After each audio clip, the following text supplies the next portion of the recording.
ജീവൻ കാർന്നു തിന്നുന്ന ആരോഗ്യ സപ്ലിമെന്റുകള്. സിറാജ് ഡെയിലി പ്രസിദ്ധീകരിച്ചത്. ശരീരത്തിന്റെ ആരോഗ്യവും ഫിറ്റ്നസും മെച്ചപ്പെടുത്താനുള്ള വ്യഗ്രതയിൽ വാങ്ങിക്കഴിക്കുന്ന ആരോഗ്യ സപ്ലിമെന്റുകള് വിപരീത ഫലമുളവാക്കാൻ സാധ്യതയുണ്ടെന്ന് ഇന്ത്യൻ കൌൺസിൽ ഓഫ് മെഡിക്കൽ റിസർച്ചും ICMR നാഷണൽ ഇൻസ്റ്റിറ്റ്യൂട്ട് ഓഫ് ന്യൂട്രീഷനും NIN മുന്നറിയിപ്പ് നൽകുന്നു.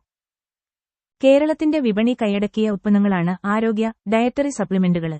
പോഷകാഹാരങ്ങളുടെ പോരായ്മകള് നികത്താന്, ശരീരത്തിന് കൂടുതൽ ഊർജ്ജം ലഭിക്കാന്, എല്ലിന്റെ വളർച്ച ത്വരിതപ്പെടുത്താന്, സൗന്ദര്യവർദ്ധനവിന്, പ്രതിരോധ പ്രവർത്തനം ശക്തിപ്പെടുത്താന് തുടങ്ങിയ അവകാശവാദങ്ങളോടെ ഗുളികകള്, ഗമ്മികള്, പൊടികള്, പാനീയങ്ങള് തുടങ്ങി വിവിധ രൂപത്തില് ഇവ മാർക്കറ്റിലിറങ്ങുന്നുണ്ട്. ശരീരത്തിന്റെ ആരോഗ്യവും സൗന്ദര്യവും ലൈംഗിക ശേഷിയും വർദ്ധിപ്പിക്കാന് ആഗ്രഹിക്കുന്ന പുതുതലമുറയുടെ ഒരു ട്രെൻഡായി മാറിയിരിക്കുകയാണ് ആരോഗ്യ സപ്ലിമെന്റുകള്.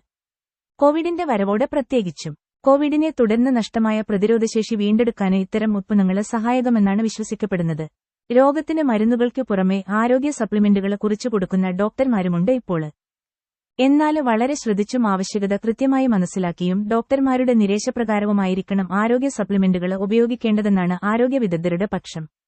ഒരു വ്യക്തിയുടെ ശാരീരിക പോഷണത്തിനാവശ്യമായ വൈറ്റമിനുകളും മറ്റു ഘടകങ്ങളും പ്രാഥമികമായി ഭക്ഷണത്തിലൂടെയാണ് നിറവേറ്റപ്പെടേണ്ടത്.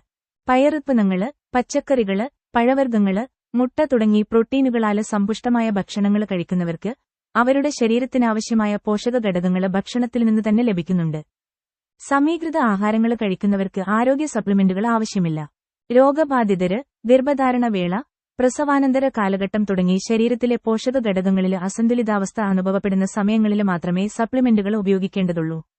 അതും ആവശ്യമായ അളവില് മാത്രം.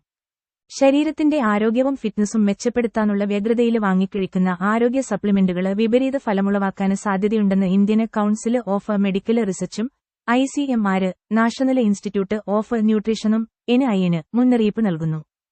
കുടൽ ക്യാൻസര്, വൃക്ക തകരാറുകള്, നിർജ്ജലീകരണം, വയറിളക്കം തുടങ്ങി നിരവധി ആരോഗ്യ പ്രശ്നങ്ങള് ക്ഷണിച്ചു വരുത്തുന്നുണ്ട് ഈ ഉത്പന്നങ്ങള്. വൻകുടല് ക്യാൻസറില് വൻവർദ്ധനവാണ് സമീപകാലത്തായി അനുഭവപ്പെടുന്നത്. യുവാക്കള് വിശിഷ്യ ജിമ്മുകളില് പോകുന്നവര് വാങ്ങിക്കഴിക്കുന്ന ആരോഗ്യ സപ്ലിമെന്റുകൾക്ക് ഇതില് വലിയ പങ്കുണ്ടെന്നാണ് ഇതുസംബന്ധമായി നടത്തിയ പഠനങ്ങളിലെ കണ്ടെത്തല്.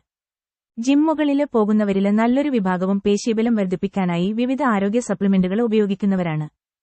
ആരോഗ്യ സപ്ലിമെന്റുകളില് പ്രധാന ഇനമാണ് ഫിഷ് ഓയിലുകള്, മത്സ്യ എണ്ണത്. ഇവയുടെ വർദ്ധിതമായ ഉപയോഗം സ്ട്രോക്കിനും ക്രമരഹിതമായ ഹൃദയതാളത്തിനും കാരണമായേക്കുമെന്നാണ് ആരോഗ്യ വിദഗ്ധരുടെ മുന്നറിയിപ്പ്. അമിത വണ്ണം കുറക്കാന് ഫലപ്രദമെന്ന അവകാശവാദത്തോടെ വിപണിയിലിറങ്ങുന്ന സപ്ലിമെന്റ് ഗുളികകളില് നിരോധിക്കപ്പെട്ട രാസവസ്തുക്കളുടെ സാന്നിധ്യമുള്ളതായി Harvard medical college professor Peter കോഹന്റെ നേതൃത്വത്തില് നടന്ന പഠനത്തില് കണ്ടെത്തി. നെഞ്ചുവേദന, ഹൃദയാഘാതം തുടങ്ങി ഗുരുതര രോഗങ്ങളാണ് ഇതിന്റെ പാർശ്വഫലങ്ങള്.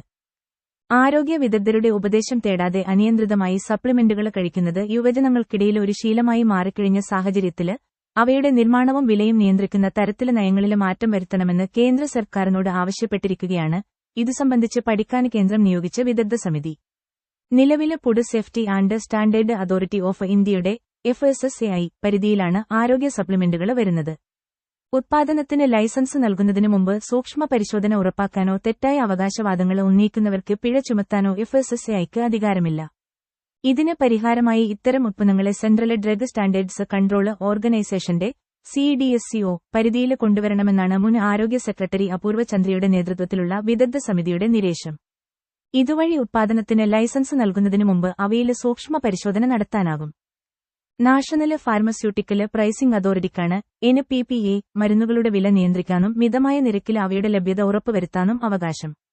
അതേ മരുന്ന് ആരോഗ്യ സപ്ലിമെന്റുകളുടെ ലേബലിലെ വിപണിയിൽ ഇറങ്ങിയാൽ അതോറിറ്റിക്ക് നടപടിയെടുക്കാനാകില്ല. വില നിയന്ത്രണത്തിൽ നിന്ന് രക്ഷപ്പെടാനായി പല മരുന്നു കമ്പനികളും അവരുടെ ഉത്പന്നങ്ങൾ മരുന്ന് വിഭാഗത്തിൽ നിന്ന് സപ്ലിമെന്ററി വിഭാഗത്തിലേക്ക് മാറ്റിവരുന്നുണ്ട്. വിദഗ്ധ സമിതി ശുപാർശ നടപ്പാക്കിയാൽ ഇത്തരം മരുന്നുകളുടെ വില നിയന്ത്രിക്കാന് ഫാർമസ്യൂട്ടിക്കൽ പ്രൈസിംഗ് അതോറിറ്റിക്ക് സാധിക്കും. എന്നാൽ ആരോഗ്യ സപ്ലിമെന്റ് നിർമ്മാണ കമ്പനികളുടെ സമ്മർദ്ദത്തെ അതിജീവിച്ച് സമിതിയുടെ നിർദ്ദേശങ്ങൾ നടപ്പാക്കാന് സർക്കാർ ആർജവം കാണിക്കുമോ? അപകടകരമായ രാസവസ്തുക്കളുടെ സാന്നിധ്യം തെളിഞ്ഞിട്ടും ഇത്തരം ഉത്പന്നങ്ങൾക്കെതിരെ നടപടിയെടുക്കുന്നതിൽ വിമുഖത കാണിക്കുന്നത് അവസാനിപ്പിക്കണം.